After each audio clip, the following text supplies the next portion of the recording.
For everyone that's trying to say that this pandemic is planned, you can't just make those accusations. You need proof, documentation, leak emails. Can you provide me with something? Oh, what's this? Event 201? Event 201 was a 3.5-hour pandemic tabletop exercise that simulated a series of dramatic scenarios based on facilitated discussions confronting difficult and true life dilemmas associated with response of hypothetical but scientifically plausible pandemic. Interesting. And this took place in October 18th of 2019, just a couple months before the pandemic. That is interesting. And this pandemic scenario was funded by none other than Johns Hopkins, the World Economic Forum, and the Bill and Melinda Gates Foundation. Okay, that caught my attention, but do you have any other proof? So right here is a pamphlet that was released by the Rockefeller Foundation. Yep, the good old Rockefellers. And it's called Scenarios for the Future of Technology and International Development. And if we go to the table of contents, let's go down to where it says lockstep. Right here, lockstep.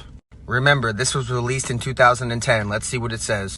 In 2012, the pandemic the world has been anticipating for years finally hit. Unlike 2009's H1N1 influenza strain from wild geese, this variant was very deadly. I'm limited on time, so I'm paraphrasing. You're going to have to look up this stuff on your own.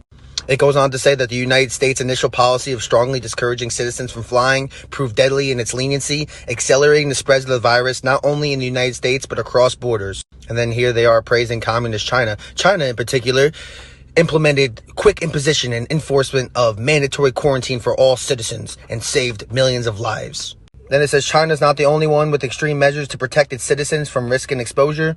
Here's where it starts to get interesting. It says, during the pandemic, national leaders around the world flexed their authority and imposed airtight rules and restrictions, from mandatory wearing of face masks to body temperature checks at entries and communal spaces. Then it goes on to say, even after the pandemic faded, the more authoritarian control and oversight of its citizens and their activities stuck and even intensified. At first, the notion of more controlled world gained acceptance and approval. Citizens willingly gave up their sovereignty and their privacy for more paternalistic states in exchange for greater safety and stability. Citizens were more tolerant and even eager for top-down direction and oversight, and national leaders had more latitude to impose order in the ways that they saw fit.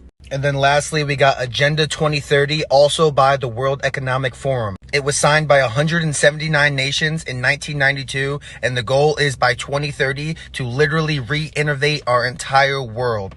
They always try to make it sound good. Yeah, development, sustainability. But the same people that are saying that they're innovating the world for the better are the same people releasing stuff like this. Welcome to 2030. I own nothing. I have no privacy, and life has never been better. I'm out of time. Look these documents up.